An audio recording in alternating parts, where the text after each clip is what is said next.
IVM।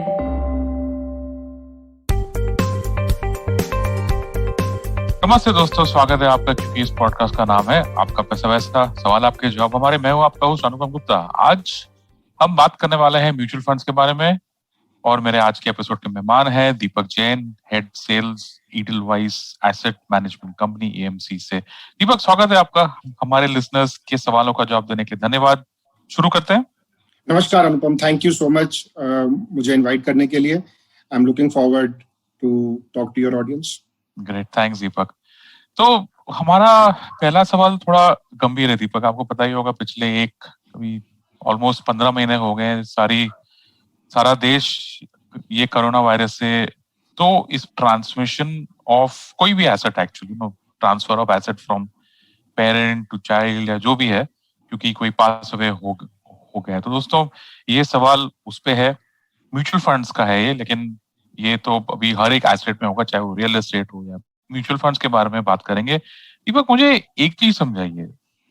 हमारे काफी तर जो सुनने वाले हैं और जो लोग हैं, उनको नॉमिनेशन तो पता है क्या होता है, लेकिन जब ये ट्रांसमिशन की बात आती है, थोड़ा सा सेंसिटिव मामला भी है, क्योंकि ट्रांसमिशन होता है जब कोई पास अवे होता है और उनके यूनिट्स, म्यूचुअल फंड यूनिट्स हमें ट्रांसफर करने होते हैं।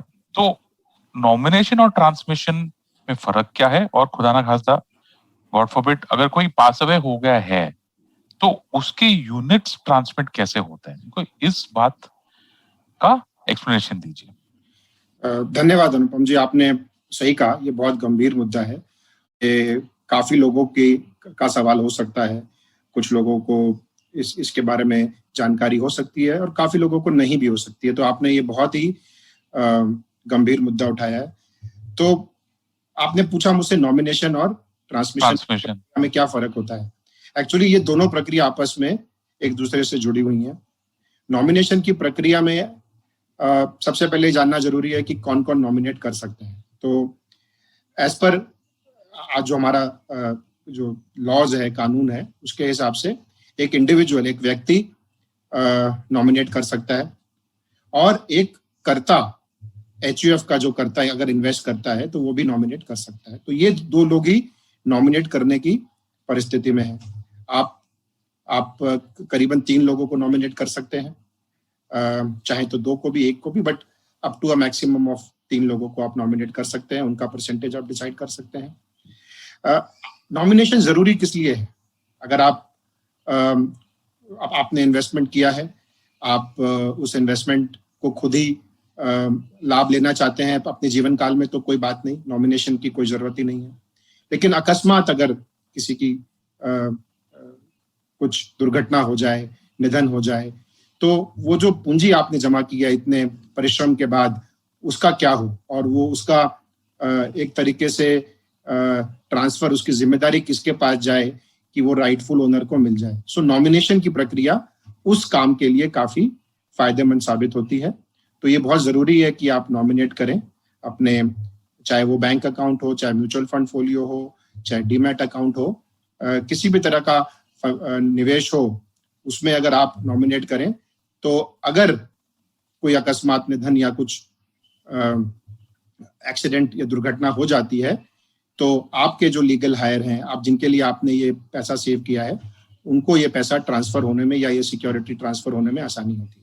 तो ट्रांसमिशन की प्रक्रिया तभी आपको जरूरत पड़ती है जब किसी की अकस्मात डेथ हो जाए या पास अवे, जैसा आपने कहा, वैसा कुछ हो जाए। तो इमोशनल लॉस तो हम पूरा नहीं कर सकते हैं किसी का भी, लेकिन पीछे जो रह जाते हैं, पैसों की जरूरत सबको होती है और बहुत जरूरी है इस बारे में जानना सबको। तो अगर नॉमिनेशन किया हुआ है आपका, जिनके नाम पे ये यूनिट्स थे म्यूचुअल फंड के, तो इजीली उन नॉमिनीज को ये यूनिट्स ट्रांसमिट हो जाते हैं। ट्रांसमिट मतलब एक यूनिट होल्डर से दूसरे यूनिट होल्डर को ट्रांसफर करने की प्रक्रिया को ट्रांसमिशन कहते हैं।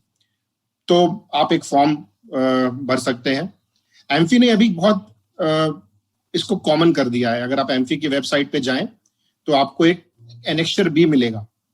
वो एनेक्सर बी में पूरी की पूरी प्रक्रिया को एकदम बहुत ही साधारण तरीके से समझाया गया है कि अगर आपका आप किस तरह के नॉमिनी हैं।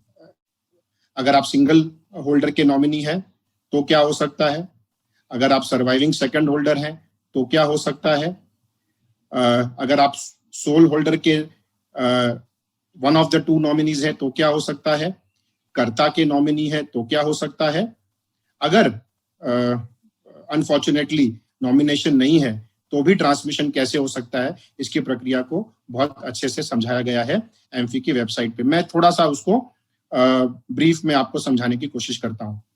एक फॉर्म होता है जिसे आपको फिलअप करना पड़ेगा।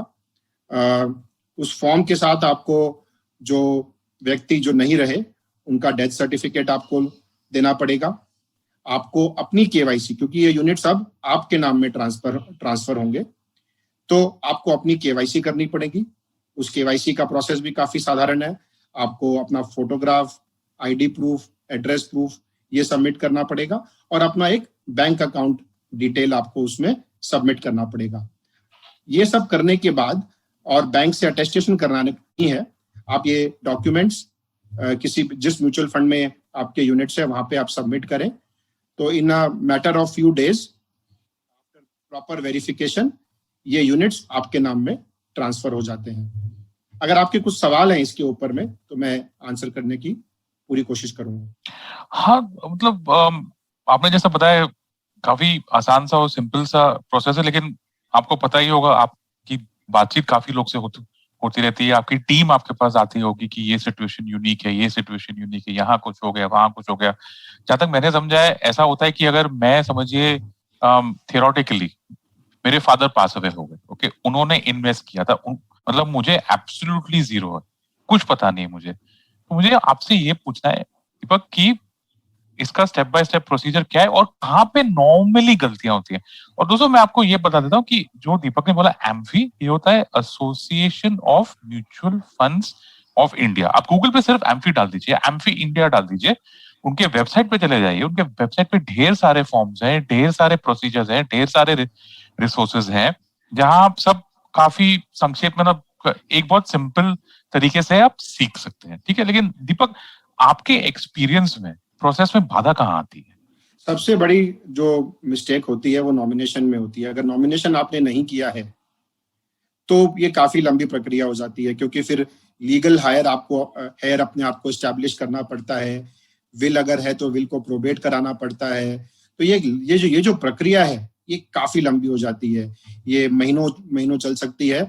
और समझ लीजिए कोई आपने अपने पिताजी का जिक्र किया, या कोई यंग कपल हो जिसमें से एक नहीं रहे और दूसरी happen to be a widow with a child and she doesn't know much about finance, तो उनके लिए ये बड़ा मुश्किल। ऑफिस में मैं अपने ऑफिस में वॉक इन कर रहा था तो मुझे एक लेडी खड़ी हुई दिखी। मुझे याद आया कि मैं इनको जानता हूँ, हम जहाँ पहले रहते थे तो वो हमारी नेबर थी। मैंने उनसे पूछा कि क्या हुआ उनका, तो पता चला कि उनके हस्बैंड की अनफॉर्चुनेट डेथ हो गई और वो ऑफिस घूम रही हैं फॉर गेटिंग हिज मनी और यूनिट्स और शेयर नेम। तो बहुत डिस्ट्रेसिंग काम होता है, बहुत ज्यादा डिस्ट्रेसिंग काम होता है, बहुत डिस्ट्रेसफुल। इसीलिए हमने अपने म्यूचुअल फंड में ये फ्लैग करके रखा हुआ है कि अगर एक भी ट्रांसमिशन की रिक्वेस्ट आती है तो मैं और सीईओ के पास ये उसकी रिपोर्ट आनी चाहिए, ताकि हम करेंगे वही जो कानून के हिसाब से करना होगा। बट इसमें एम्पैथी और सपोर्ट की बहुत जरूरत होती है। लोगों को डर लगता है कि हमारा पैसा मिलेगा कि नहीं मिलेगा। अगर उनको समझा दिया जाए कि नहीं ये मिल जाएगा, कोई बहुत बड़ी समस्या नहीं है, आपके डॉक्यूमेंटेशन में भी हम आपकी मदद कर देंगे, तो मेरे ख्याल से it's more of an emotional thing and empathy is very very very important than throwing rule book at them. And of course Deepak, इसमें मुझे दो चीज ध्यान आ रही हैं। एक तो अगर आपने अपना म्यूचुअल फंड डिस्ट्रीब्यूटर के थ्रू खोला है तो नॉर्मली वो डिस्ट्रीब्यूटर आपके लिए ये काम कर देना चाहिए, क्योंकि क्या होता है ये ऐसे मौके इतने स्ट्रेसफुल होते हैं कि आपके दिमाग में तो बैठने नहीं वाला है यार कि मैं ये करूं वो करूं ये करूं वो करूं 10 चीज करूं। उससे अच्छा अगर कोई डिस्ट्रीब्यूटर है जिससे मैंने खरीदा है, या मैं, और काफी बार क्या होता है हमारे दोस्त हो जाते हैं डिस्ट्रीब्यूटर, या दोस्त से रेफरेंस आ जाता है, तो डिस्ट्रीब्यूटर नॉर्मली ये काम कर लेता है अपने लिए, राइट? एब्सोल्युटली, आपने बहुत अच्छी बात कही। चाहे वो डिस्ट्रीब्यूटर हो, चाहे वो कोई भी इंटरमीडियरी हो, चाहे वो हेल्पर हो, चाहे वो एडवाइजर हो, कोई भी हो, एक व्यक्ति जो आपके सारे फाइनेंसेस को देख रहा हो, उसके बारे में उसको जानकारी हो और सारे प्रोसेसेस का जानकार हो, ये होना बहुत जरूरी है। इनफैक्ट मैंने अपने खुद के इन्वेस्टमेंट में मैंने डिस्ट्रीब्यूटर रखा हुआ है, मेरी लाइफ इंश्योरेंस पॉलिसी में डिस्ट्रीब्यूटर है, जबकि हम जाके आराम से कर सकते हैं खुद ही, लेकिन समस्या तभी आती है जब अगर मैं नहीं हूँ, परिवार को इतनी जानकारी नहीं है, मैं खुद के एक्सपर्टीज को उनके एक्सपर्टीज की तुलना नहीं करनी चाहिए। हम ये गलती करते हैं, हम मिस्टेक करते हैं। बहुत बढ़िया। सो इसमें दीपक, अगर मैंने मेरे म्यूचुअल फंड एक डिस्ट्रीब्यूटर से खरीदे हैं, तो नॉर्मली डिस्ट्रीब्यूटर ये मेरे लिए काम कर पाएगा, राइट? बिकॉज ऐसे मौके पे तो मेरा दिमाग चल नहीं रहा है, और इसमें काफी बार क्या होता है, हम शायद भूल भी जाते हैं, या अगर किसी ने याद दिलाया तो क्या करना है, ये मेरे लिए ये काम जो ट्रांसमिशन का है, या समझिए मैंने नॉमिनेशन नहीं किया तो उसमें मुझे हेल्प कर लेंगे ना कि ये फॉर्म में यहाँ साइन करो, वो करो। डिस्ट्रीब्यूटर्स ये काम कर सकते हैं, राइट? सही बात कही है अनुपम जी। डिस्ट्रीब्यूटर्स ये सारे दिन ये काम करते हैं क्योंकि उनके पास इन्वेस्टर्स होते हैं जिनको किसी न किसी परेशानी से गुजरना पड़ता है, तो उनको इन सारी प्रक्रियाओं की जानकारी अच्छे से होती है। वो आपके एक मददगार के रूप में साबित होते हैं, और वो आपकी कठिन परिस्थिति में आपका सारा जो फाइनेंशियल प्रॉब्लम है उसको अपने ऊपर लेके आपको सॉल्यूशन प्रोवाइड करते हैं, आपकी सारी समस्याओं को सॉल्व करते हैं, और आपका जो राइटफुल इन्वेस्टमेंट है आपके नाम में ट्रांसफर बिना किसी परेशानी के करवा सकते हैं। तो यहाँ एक डिस्ट्रीब्यूटर, एक इंटरमीडियरी, एक साथी का होना बहुत जरूरी है। एक चीज और जरूरी है, जनों को अपने स्पाउस को, अपने बच्चों को निवेश के बारे में थोड़ी बहुत जानकारी जरूर दें। मैं भी ऐसा करता हूँ। मैं दो चीज करता हूँ। मैं एक अपना इन्वेस्टमेंट, चाहे वो इंश्योरेंस हो, चाहे वो म्यूचुअल हो, चाहे वो शेयर्स हो, मैं एक इंटरमीडियरी के थ्रू करता हूँ और एक से ज्यादा रखता हूँ, ताकि वो रिस्क भी थोड़ा कम हो जाए। दूसरी बात, मैं अपनी वाइफ को, अपनी मदर को अपने निवेश के बारे में बता के रखता हूँ कि अगर कुछ हो जाए तो आपको क्या क्या पता होना चाहिए। एक पेपर पे मैं कुछ लिख के रखता हूँ, उस पेपर को मैं ऐसी जगह पे रखता हूँ जो सेफ भी है और जिसकी जानकारी मेरी पत्नी को, मेरी मदर को भी है। तो ये बहुत जरूरी है हमको अपने परिवारजनों को इन्फॉर्म करना, जिनके लिए हमने इतना निवेश किया, इतना कठिन परिश्रम किया। अगर हम ना रहें और वो पैसा उनके काम ना आए तो पूरी की पूरी मेहनत और पूरी की पूरी ये कोशिश बेकार जाती है। लोगों को लगता है कि हम जो फाइनेंस इंडस्ट्री में काम करते हैं उनको तो सब पता होता है और उनको सब प्रोसीजर्स पता होते हैं। बट दोस्तों, बिलीव मी, काफी बार ऐसे भी आते हैं मतलब जहां हमारा भी हाल बेहाल हो जाता है। But anyway, Deepak ji, let's go to a live case now. अगर आप हमें एक प्रॉपर एग्जांपल देकर समझा सकते हैं, तो ये क्वेश्चन का अंत हम लोग यही करते हैं कि अगर सोल होल्डर हो और उसका ट्रांसमिशन कैसा होता है, how does the entire process work, अगर ये हमारे लिसनर्स को आप समझा सकते हैं तो। जी, मैं कोशिश करता हूँ समझाने की। तो समझ लीजिए, जो आपने एग्जांपल दिया कि एक व्यक्ति उन्होंने निवेश किया और नॉमिनेशन उन्होंने रजिस्टर किया, अपनी पत्नी को बनाया या अपने बच्चे को बनाया, किसी को भी बनाया। तो अगर उनका निधन हो जाता है तो जो नॉमिनी है वो एक फॉर्म होता है, फॉर्म T3। ये आप इन नंबरों के चक्करों में ना पड़े, एक फॉर्म होता है, वो फॉर्म भरना पड़ेगा। उसके साथ जो डॉक्यूमेंट चाहिए वो मैं आपको बताता हूँ। एक डेथ सर्टिफिकेट चाहिए पब्लिक या गेजेटेड ऑफिसर से, ठीक है। अगर आपको केवाईसी फिर से करनी पड़ेगी अपने लिए, क्योंकि मैंने पहले भी कहा आपको कि अब ये यूनिट्स जिनका निधन हो गया है उनके नाम से अब आपके नाम पे ट्रांसफर होंगे। तो केवाईसी की प्रक्रिया भी काफी सिंपल है। आपको अपना photograph, address proof, ID proof और अपनी बैंक की डिटेल्स, जो भी लाइव बैंक है जिसमें आपका नाम रजिस्टर्ड हो, तो उसका एक कैंसल चेक आप दे दें और बैंक की डिटेल्स दे दें। अगर बैंक से आप एक लेटर भी दे दें कि ये आप हैं, तो इससे आपकी जो पूरी की पूरी इस्टेब्लिशमेंट ऑफ क्रेडेंशियल है वो अच्छे से हो जाती है। बट वो रिक्वायरमेंट नहीं है अगर आप नॉर्मल नॉमिनी है। गार्डियन के केस में शायद वो लगता है, लेकिन इतनी सी ही आपको प्रक्रिया अगर आप पूरी कर दें तो ये यूनिट्स आपके ट्रांसफर हो जाते हैं। इसमें एक चीज की और जरूरत पड़ती है। अगर इन्वेस्टमेंट्स की वैल्यू 2 लाख से ऊपर है तो एक नोटरी पब्लिक या जुडिशियल मजिस्ट्रेट फर्स्ट क्लास के साथ एक अटेस्टेशन ऑफ सिग्नेचर भी लगता है, ताकि आपकी आइडेंटिटी डिसाइड हो सके। ओके, ठीक है। दोस्तों, ये दीपक जी ने विस्तार में समझाया है। आपको कोई भी इसके बारे में अगर जानकारी और अगर जाननी है तो मुझे एक या ट्विटर पे रीच आउट कीजिए या आईवीएम की वेबसाइट पे। ये एक्चुअली सब सवालों के लिए हमारा शो ही इस पे बना हुआ है कि अगर आपके कोई भी सवाल है हम उनके जवाब आंसर कर सकते हैं एक्सपर्ट्स के साथ। तो दीपक, चलिए, ये अभी हमारा पहला क्वेश्चन काफी लंबा चला लेकिन बहुत जरूरी था क्योंकि काफी गंभीर मुद्दे पे था। Let's move on. अभी एक बेसिक सा सवाल है आपने कि म्यूचुअल फंड में कौन निवेश कर सकता है और इनके डॉक्यूमेंट्स क्या चाहिए होते हैं। काफी बार एनआरआईज पूछते हैं कि अगर कोई यूएस में है, सिंगापुर में है, हांगकांग में, तो वो इंडियन म्यूचुअल फंड में इन्वेस्ट कर सकता है क्या। तो दो सवाल है। पहले तो बेसिक सा है, कौन निवेश कर सकता है, ठीक है, और एनआरआईज कैसे निवेश कर सकते हैं। बहुत ही इंपॉर्टेंट सवाल है, specially with regards to NRI. But मैं पहले आपके जो बेसिक सवाल है उस पर आता हूँ।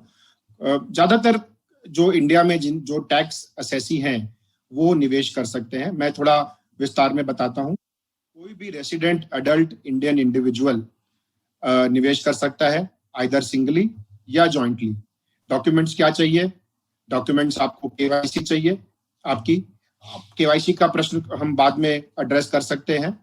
एक एप्लीकेशन चाहिए और एक पेमेंट इंस्ट्रूमेंट, या तो आप चेक दे सकते हैं या आप किसी और सकते हैं, सो डिजिटल ट्रांसफर हो तो ही इन्वेस्ट कर सकते हैं।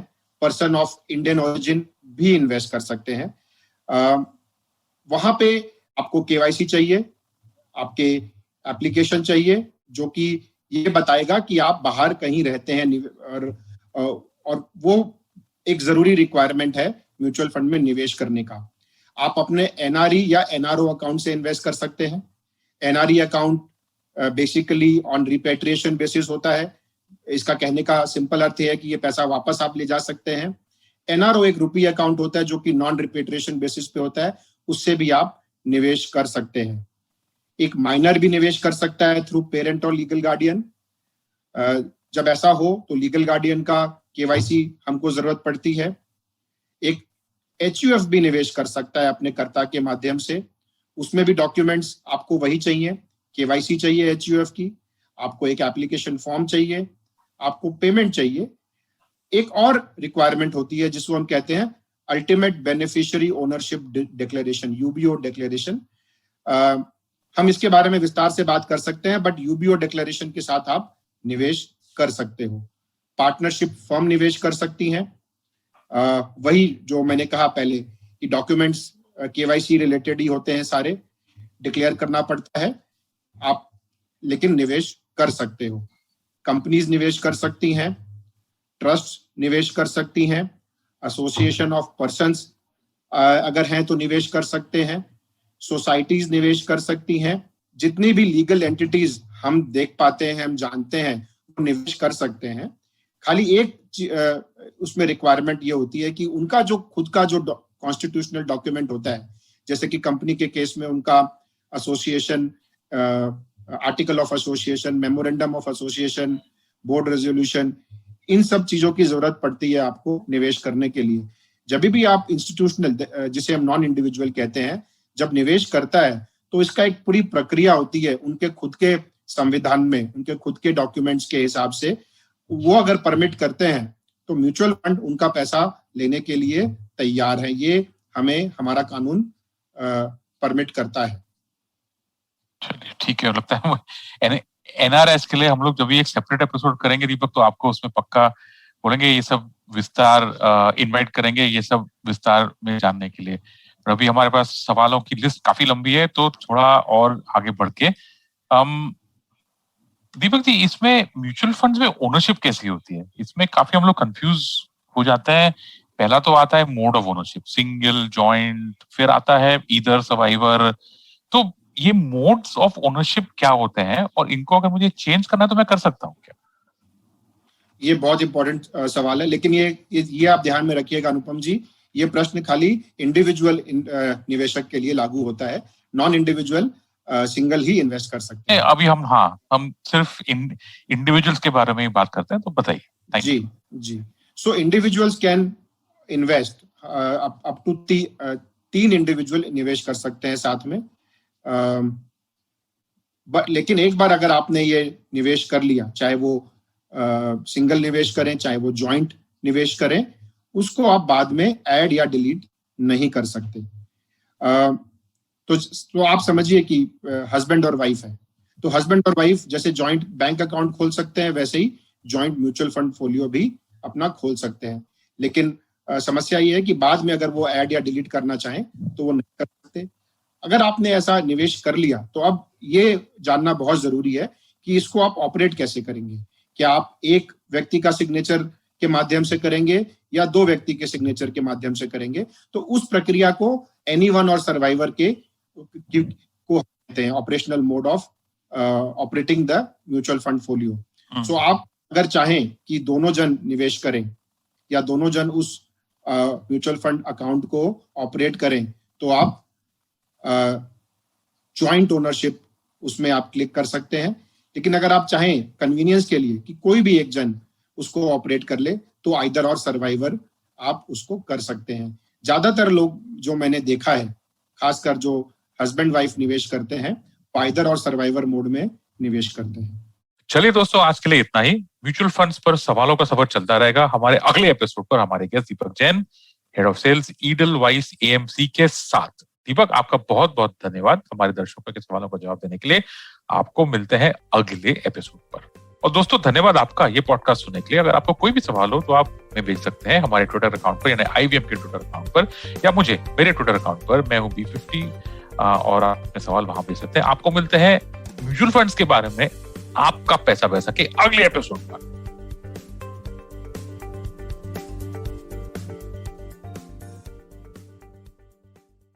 कृपया ध्यान रखें, इस शो में होने वाली सारी बातें केवल सूचना देने के लिए हैं। इन्हें किसी भी तरह की आर्थिक सलाह समझना गलत है। किसी भी निवेश से पहले अपने आर्थिक सलाहकार की मदद जरूर लें। I hope you enjoyed that show. If you aren't following us on social media, please do. We're IVM Podcasts on Twitter, Facebook, and Instagram. Would like to thank the sponsors on the network this week, Cred, Ciet, and Global Victoria. Thank you so much for making this possible. On Cyrus Says, Cyrus is joined by the hilarious and extremely charming illusionist and therapist Suhani Shah. They talk about different aspects of magic like sleight of hand, mind reading, mentalism, and more. The Habit Coach completed 500 episodes, 500, and Ashton has a special message for us on the occasion. Do check that out. We had Lekini Desai, founder of the India Ethnic Company, talk to Varun Digarala about their story and the Hutke marketing idea that made them popular. On Naan Curry, South of Arches celebrated World Chocolate Day. They took us through the origins, history, economics of chocolate, and shared their memories. On Tere Mere Raste, Keshu Chaturvedi shares an interesting story from Leh. Check out an updated version of the Traveling Professor's Diary. It's now rechristened as Smarter with Sid. Same old brain filled with new stories and insights. This time, listening to know why you should keep things simple. And finally, check out Global Victoria Tech Talks. This one is in partnership with Global Victoria, the trade arm of the Government of Victoria and Australia. The edtech and gaming industries are booming in Victoria, Australia, and this series is meant to showcase that. And with that, I hope to see you again next week.